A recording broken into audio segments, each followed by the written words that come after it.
Okay, so,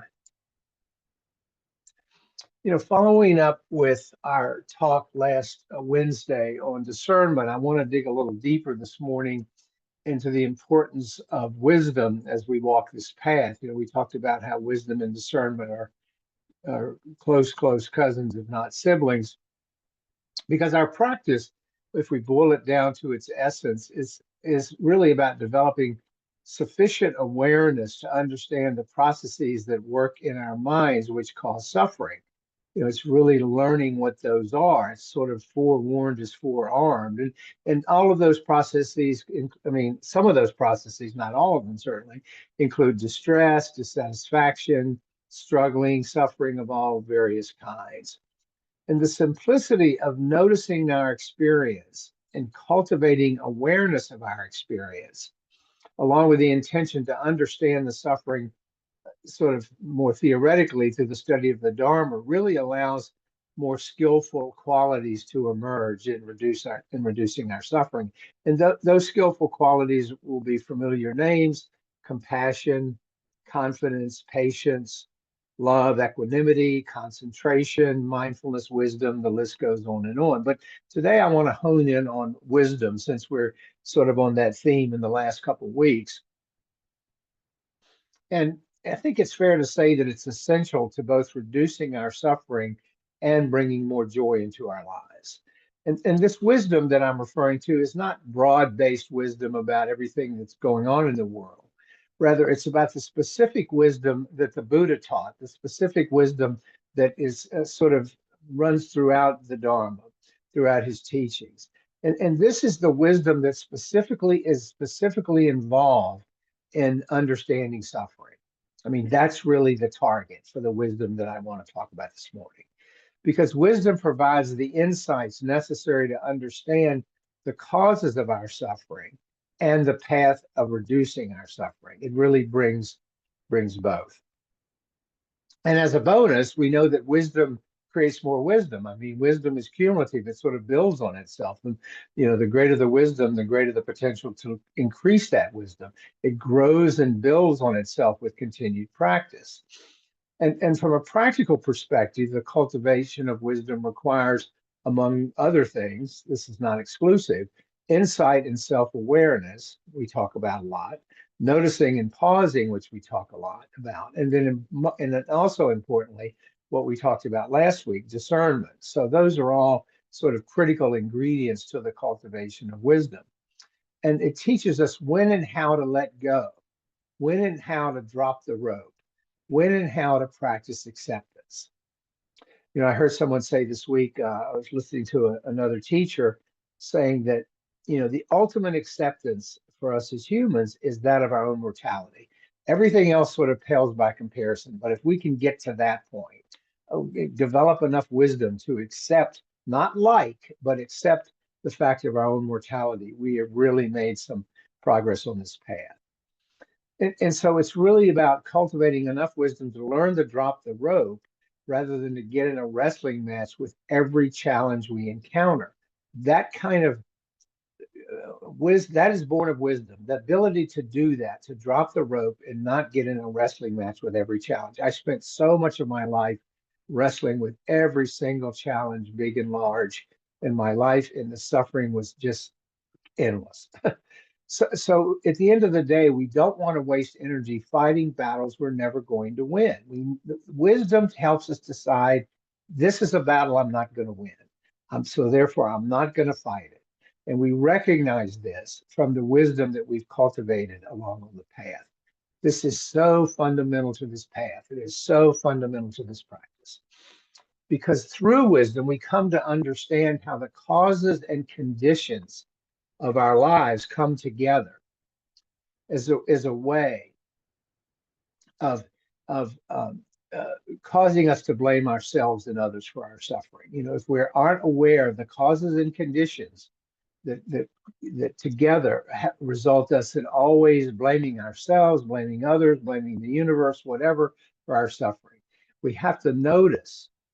There's the noticing how certain thoughts and emotions and outside events trigger our reactivity. And we know reactivity is a common source of suffering. And wisdom gives us the gift of starting to be less reactive. In other words, we see this chain of causes and conditions. This is a fundamental teaching of the Buddha, that causes and conditions occur in a chain. They just feed on each other, just one after the other, stimulus response.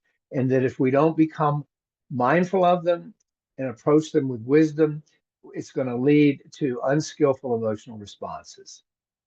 That is wisdom at work, seeing those patterns, catching them, learning when and why to drop the rope. And what happens when we begin to cultivate this is that our perspective shifts. Okay, we take the blinders off. We mostly walk around seeing a very narrow part of our experience.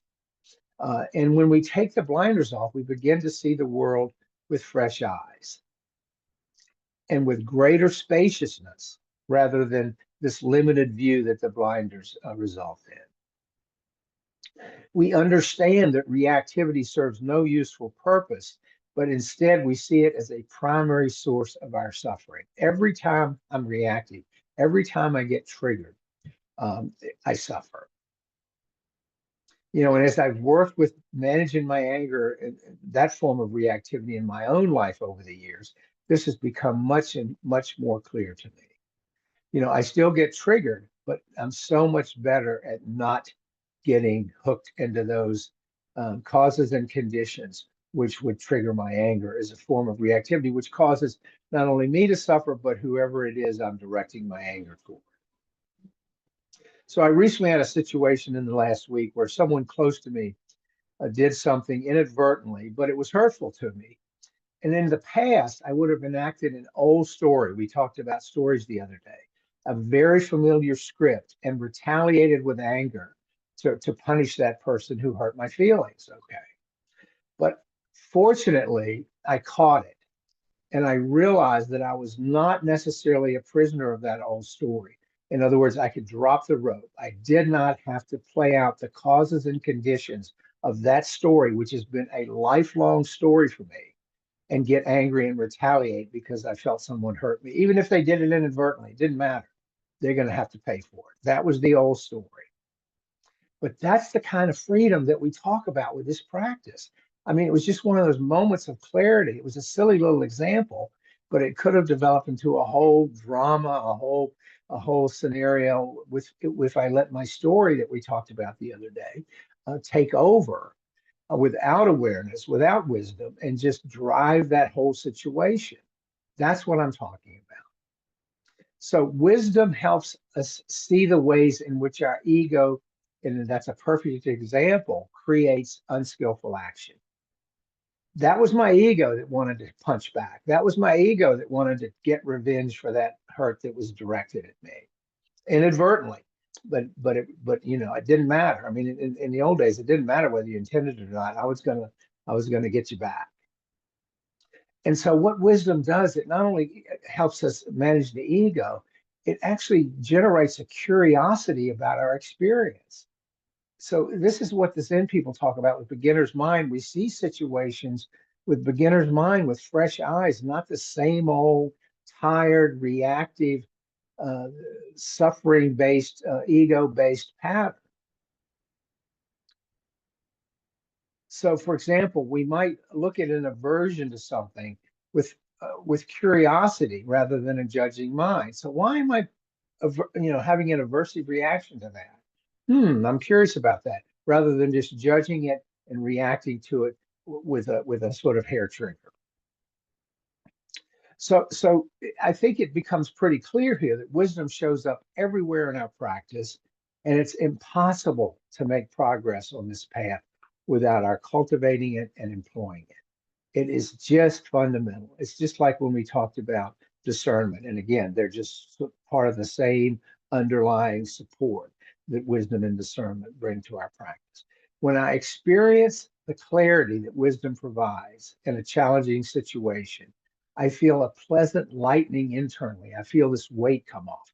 And that was true the other day. Instead of just grinding my teeth and getting angry and wanting to punch back, I just felt a sort of lightness when I let it go. It was really It was really an instructive moment.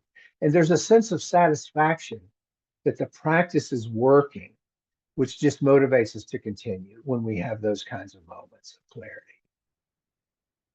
And what wisdom offers us and what it brings is more peace and ease in our lives. And that was true the other day. The situation was done, it was gone. I didn't dwell on it, I didn't ruminate about it, wasn't snarky with the other person. I just let it go, and it was just easy. The rest of the day was easy. The beauty of it is that when all aspects of our practice, our wisdom deepens and is always available for us to guide us. It's always right there. We just have to reach for it. We only have to set an intention to invoke it and deepen it and then reap the rewards that comes with it. So that is wisdom. And let's talk about it.